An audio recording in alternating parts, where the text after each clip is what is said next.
किसान भाइयों, जब भी आपके फसल के अंदर डायबैक हो गए, विल्ट हो गया, ऐसे फंगस का अटैक हो जाता है, तब आप तरह तरह के फंजीसाइड का ड्रेंचिंग कर बैठते हो। वो ड्रेंचिंग करने के बाद रिजल्ट जब नहीं आता है, तब आपको एक आध टेक्नीशियन ऐसा मिल जाता है, तो एक आध कंसल्टेंट ऐसा मिल जाता है, एक आध केएसके वाला ऐसा बोल देता है आपको कि एक काम कर ले, अभी कॉपर ऑक्सीक्लोराइड या फिर कॉपर सल्फेट का ड्रेंचिंग कर ले। तो ये कॉपर का ड्रेंचिंग लास्ट में सजेस्ट क्यों किया जाता है, अंतिम तौर पर, अंतिम उपाय के ऊपर?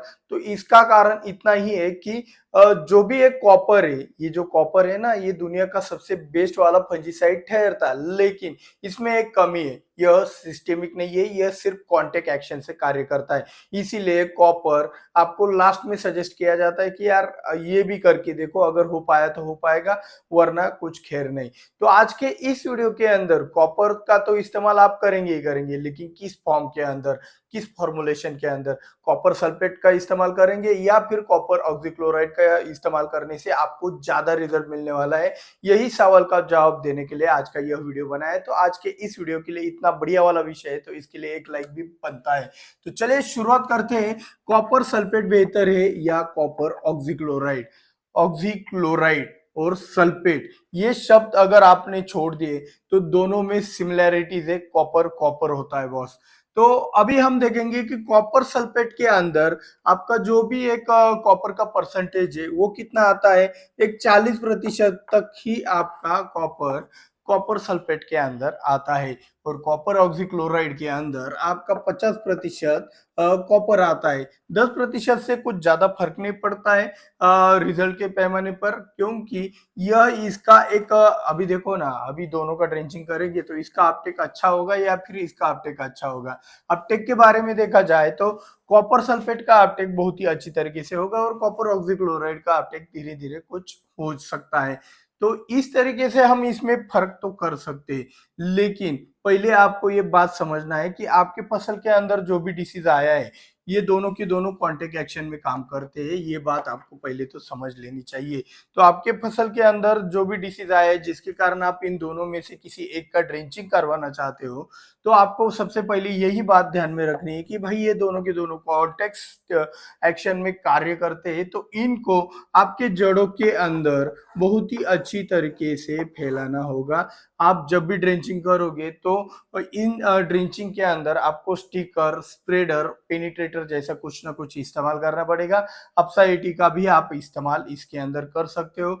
आपका एग्री 82 का भी आप इस्तेमाल करेंगे, तो ये तीनों, इससे क्या होगा स्टिकर का इस्तेमाल करने से, कि कॉपर सल्फेट और कॉपर ऑक्सीक्लोराइड अगर दोनों में से किसी एक का चुनाव होता है, तो वो फैलने में आसानी उस फसल के अंदर रहती है।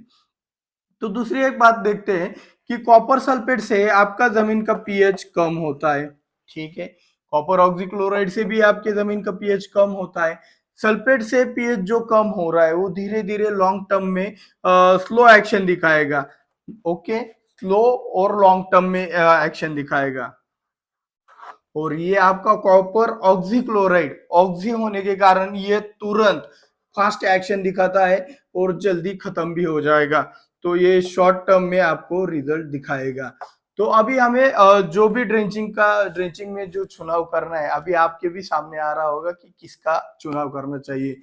तो यहाँ पे सिंपल वाली बात मैं पहले ही क्लियर कर देता हूँ कि आपके एरिया में अगर कॉपर सल्फेट मिलता ही नहीं है, नीला थोथा जिसे हिंदी में कहा जाता है और मराठी में मुरसूद कहा जाता है, तो नीला थोथा या फिर कॉपर सल्फेट आपके एरिया में मिलता ही नहीं है, तो आप सिंपल वाले किसी भी मतलब वीडियो भी नहीं देखा तो चलेगा, कॉपर ऑक्सीक्लोराइड का आप चुनाव कर सकते हो। लेकिन आपके एरिया में ये दोनों ऑप्शन अवेलेबल है, तो आपको इन चीजों का सहारा लेना पड़ेगा, इन चीजों का सहारा लेना पड़ेगा। तो आपको क्या करना है, तो देखो, अगर पहली बात, अगर आपकी जमीन के अंदर वाटर लॉगिंग कंडीशन रहती है, डायबैक, विल्ट जैसी समस्या आपको हर साल आती है, तो आपको क्या करना है, पहला ड्रेंचिंग होता है ना, तो पहला ड्रेंचिंग के अंदर ही आपको कॉपर सल्फेट डाल देना है, जिससे क्या होगा, प्रिवेंटिव के तौर पर ये स्लोली काम करेगा और लॉन्ग टर्म के लिए बहुत ही अच्छी तरीके से आपके लिए, आपके फसल के लिए कार्य करता रहेगा। यह नाइट्रोजन को भी कंट्रोल करता है, तो शॉर्ट इंटरनोड वाले क्रॉप के अंदर भी यह बहुत ही अच्छी तरीके से वर्क करता है ड्रेंचिंग के माध्यम से।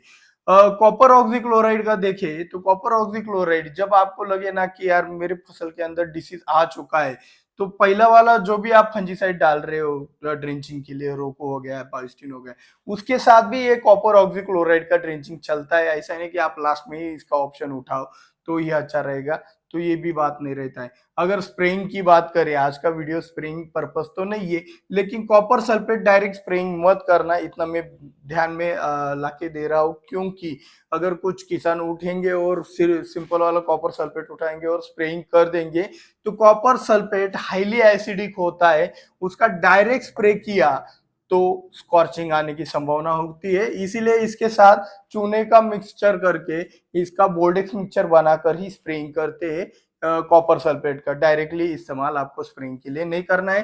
कॉपर ऑक्सीक्लोराइड आप डायरेक्टली इस्तेमाल स्प्रेइंग के लिए भी कर सकते हैं। इससे भी हमें एक बात पता चलती है कि कॉपर ऑक्सीक्लोराइड की तुलना में कॉपर सल्फेट ज्यादा पीएच कम करता है। समझ आए? और यह ऑर्गेनिक है और ये थोड़ा सा केमिकल के अंदर भी आ जाता है। तो इस तरीके से हमें किसी भी कंफ्यूजन से बाहर निकलना है। तो आपके मन के अंदर भी कुछ कंफ्यूजन होगा तो मुझे कमेंट में जरूर बताना। और पहला ड्रेंचिंग हमें पता चल गया है कि सल्फेट फॉर्मुलेशन में धीरे धीरे इसका फॉर्मूला CuSO4 है, तो कॉपर सल्फेट, तो ये कॉपर सल्फेट का पहला ड्रेंचिंग में अगर इस्तेमाल करेंगे तो ये आपके फसल के लिए धीरे धीरे करके बहुत ही अच्छे तरीके से कार्य करेगा। आपके फसल का इम्यूनिटी पावर स्ट्रांग रखेगा और फसल के अंदर, जमीन के अंदर आपके फसल के ऊपर कोई भी डिसीज नहीं आने देगा।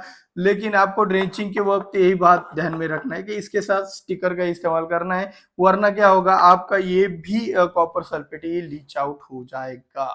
तो लीच आउट ना हो और आपके रूट जोन में अच्छी तरीके से इसका फैला हो, जिससे आपका रूट्स इसके अंदर प्रोटेक्टेड हो।